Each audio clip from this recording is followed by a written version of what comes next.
Во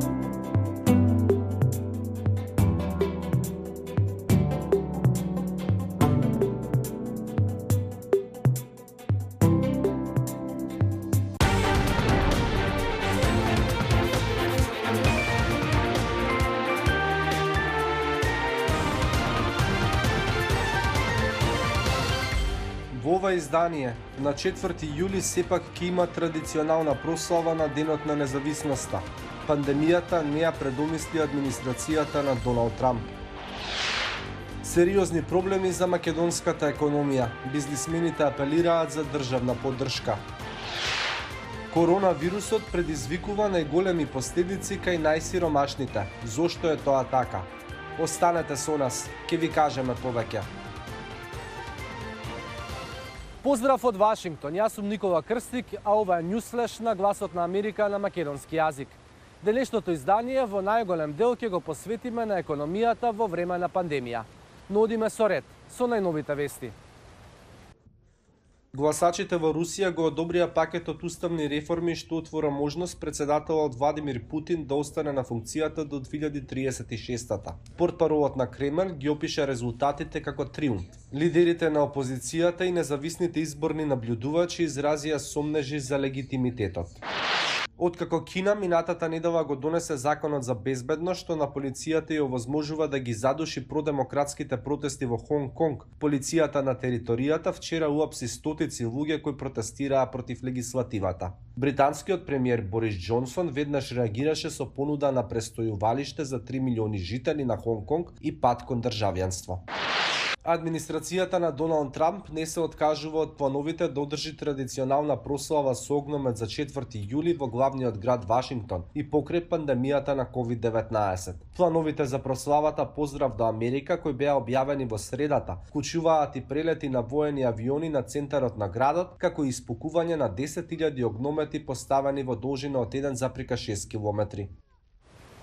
Ново истражување покажува дека демократите и републиканците имаат спротивставени ставови за тоа дали американската економија почнала да закрепнува откако беше погодена од пандемијата. Известува Маријама Дијало. Во анкета спроведена од Associated Press и Центарот за јавни прашања, 85% од демократите одговориле дека економските услови се лоши, додека 65% од републиканците ги опишале како добри. Додека бизнисите почнуваат да се отвораат. Питер Моричи, конзервативен економист и поранешен главен американски економист во Меѓународната трговска комисија, верува дека земјата е на вистински пат. По 3 месеци од почетокот на кризата со невработеноста, таа веќе почна да се намалува. Тоа ни кажува дека ни оди подобро од што мислевме. Новото истражување покажува дека околу 1/3 од американците ја опишуваат економијата како добра. Тоа е за 7% поени повеќе од претходното истражување во мај, но е далеку од 67% на позитивни одговори во јануари. Доктор Вилијам Спригс, професор по економија на Универзитетот Ховард, смета дека е премногу рано за славење и стравува дека на хоризонтот има и други економски бури. Тој апелира до Конгресот да обезбеди нова помош покрај постојните пакети поддршка кои треба да завршат наредниот месец.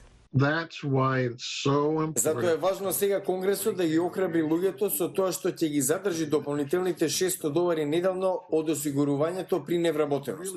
Тоа е од суштинско значење. Дел од американците кои беа отпуштени сега се назад на работа, но повеќе од третина од оние кои претрпеа загуби на приходите во домакинствата во анкетата одговориле дека не очекуваат повторно да најдат работа. Во извештајот за вработувањето во мај имаше дополнителни 300.000 луѓе кои трајно ги загубија работните места.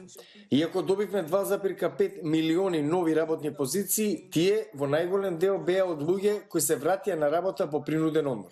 Одделот за трговија деновиве соопшти дека американската економија се намалила за 5% во првиот квартал.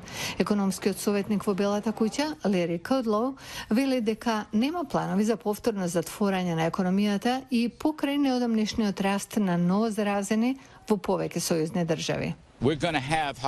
Ке имаме жешки точки, тоа е сигурно. Ги имаме сега во Тексас, во делови од југот, во Северна и Јужна Каролина, Аризона. Мора да живееме со тоа. Тој вели дека мислиот и состојбата може да се менаџира. И македонската економија е на удар од коронавирусот. Официјално 15.000 луѓе веќе останаа без работа. Бизнисмените се песимисти и бараат поголема поддршка од државата.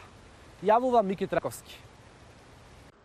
Коронавирусот силно удри врз македонската економија, оставајќи официјално без работа досега околу 15.000 граѓани, а дел од компаниите морале дури да стават и клучна врата.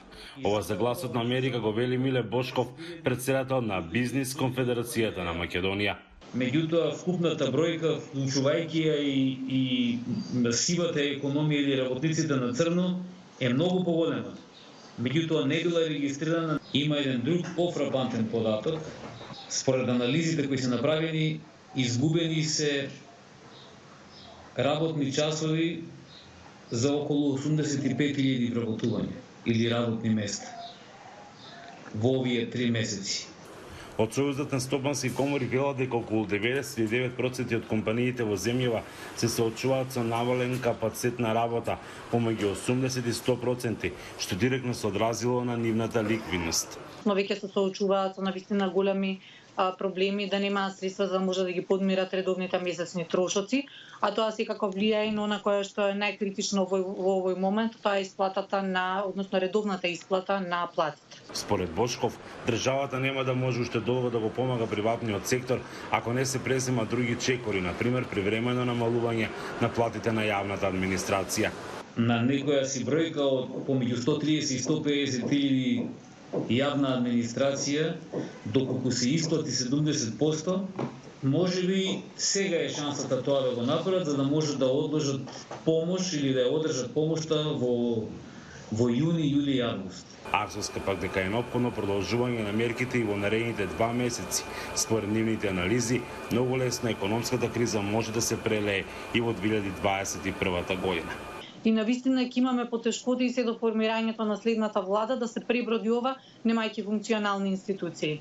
На долг рок тоа значи имаме стагнација, имаме застој и не е добро едноставно нити за инвестициите, ниту за работните места. Во овој момент од кризата се погодени сте сектори на Асовска вели дека најмногу тоа се градежништвото, туризмот и угостителството.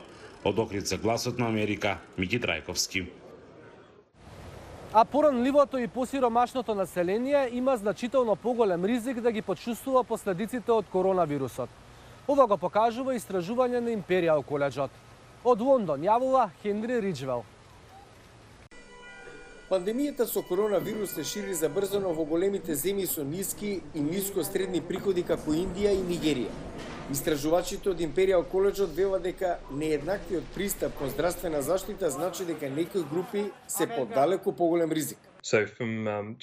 Ако се земат предвид само 3 фактори: достапноста на услови за миење раце, можноста за работа од дома и пристапот до болница, проценуваме дека во просек веројатноста за смрт од COVID-19 се зголемува за 32%, споредбено кај поединци од најсиромашните и од најбогатите домаќинства.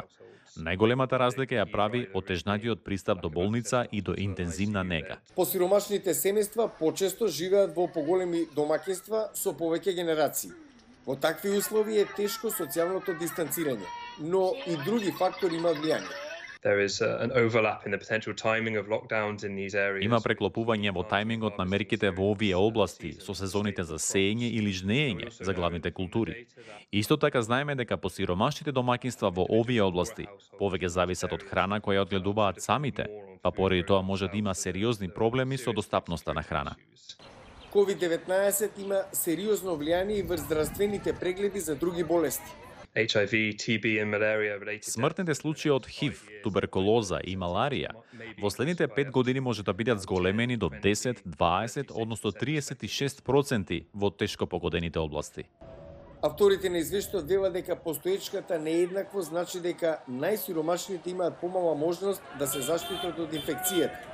Апелираат владите да се фокусираат на унапредување на достапноста на услови за миење раце и јакнење на здравствените услуги во заедниците. Тоа е се за ова издание на Newsflash. Многу повеќе на нашиот вебсајт и на социјалните мрежи. Поздрав од Вашингтон!